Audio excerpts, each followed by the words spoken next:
Assalamualaikum warahmatullahi wabarakatuh. Kembali lagi dengan saya Riki Aprianto dari Universitas Proklamasi 45 Yogyakarta, Studi Program Teknologi Informasi. Saya akan menjelaskan sedikit tentang internet dan komputasi awan. Yang pertama adalah internet. Apa itu internet? Internet atau Internet World adalah sebutan untuk sekumpulan jaringan komputer yang menghubungkan situs akademik, pemerintahan, komersial, organisasi, maupun perorangan. Internet menyediakan akses untuk layanan telekomunikasi dan sumber daya informasi untuk jutaan pemakainya yang tersebar di seluruh dunia.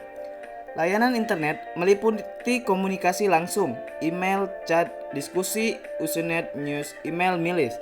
Sumber daya informasi yang terdistribusi, Word, web, Gopher, remote login dan lalu lintas file, telnet, VTV, dan aneka layanan lainnya. Berikut adalah dampak positif internet. Yang pertama, kemudahan dalam memperoleh informasi. Yang kedua, internet mendukung transaksi dan operasi bisnis atau yang dikenal dengan sebutan e-business. Yang ketiga, digunakan untuk melakukan pembelian barang secara online. Yang selanjutnya adalah dampak negatif internet. Yang pertama, orang dapat menjiplak karya orang lain. Yang kedua, kejahatan pengguna kartu kredit. Yang ketiga, perusakan sistem melalui virus. Selanjutnya, sumber daya di internet. Yang pertama, email. Digunakan untuk melakukan pertukaran surat elektronik. Yang kedua, mailing list. Kelompok diskusi dengan menggunakan surat elektronik. Yang ketiga, newsgroup. Forum diskusi. Yang keempat, WWW, World Wide Web, sistem yang memungkinkan pengaksesan informasi dalam internet melalui pendekatan hypertext. Yang terakhir, VTP, File Transfer Protocol, digunakan untuk transfer berkas atau antar komputer. Berikutnya adalah komputasi awan. Cloud computing, dalam bahasa Indonesia disebut komputasi awan, adalah proses pengolahan daya komputasi, baik CPU, RAM, network speed, software, OS maupun storage, melalui jaringan, biasanya lewat internet. Jadi transfer data yang terjadi bukan secara fisik dan sumber daya komputasi yang dimiliki berada di lokasi pengguna yang memakai layanannya. Berikut adalah manfaat cloud computing atau komputasi awan. Dengan peningkatan jumlah pemakai komputer dan para pengguna seluler, penyimpanan data atau data storage telah menjadi prioritas di hampir segala bidang bisnis. Bisnis segala besar ataupun segala kecil saat ini sangat berkembang dengan data sebagai pusatnya. Mereka biasanya menghabiskan sejumlah besar uang demi mempertahankan data yang berharga tersebut. Itulah mengapa sangat diperlukan dukungan IT yang kuat dengan pusat penyimpanan yang berperforma tinggi.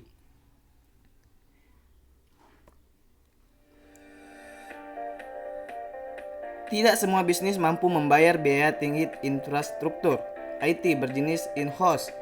Jadi bagi mereka, cloud computing ini menjadi solusi yang sangat bagus karena lebih murah.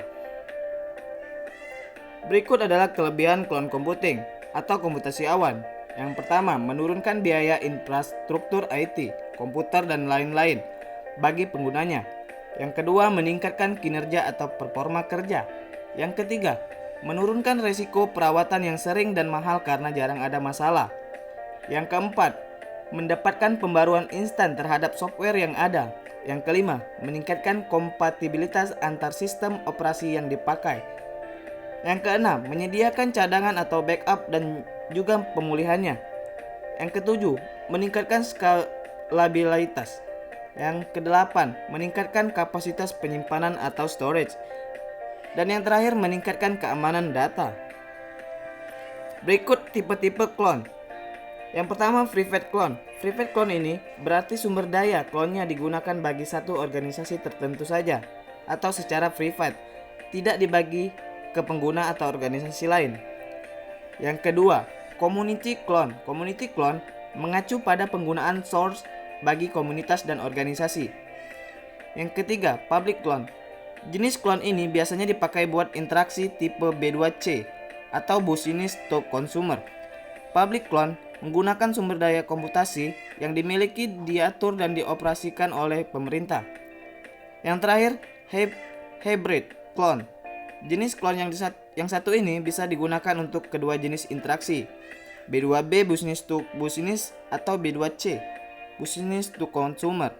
Jadi sumber daya komputasi terikat bersama tapi dengan clone yang berbeda. Selanjutnya struktur clone computing. Teman-teman bisa dilihat struktur di samping. Berikut penjelasannya. Clone computing terdiri dari dua komponen, yaitu front end dan juga back end.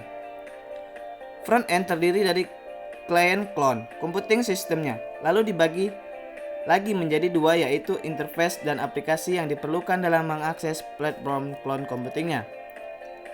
Sementara back end mengacu ke clone itu sendiri, yaitu yang terdiri dari sumber daya tersebut diperlukan bagi layanan komputasi awan. Layanannya apa saja?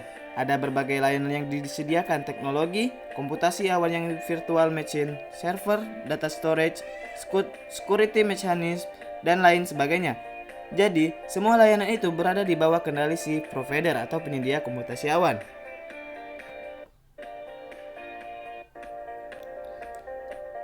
Sekian dari penjelasan saya Ricky Aprianto, saya ucapkan terima kasih. Jangan lupa di like, komen, dan share. Dan yang belum di subscribe, silahkan di subscribe karena subscribe gratis.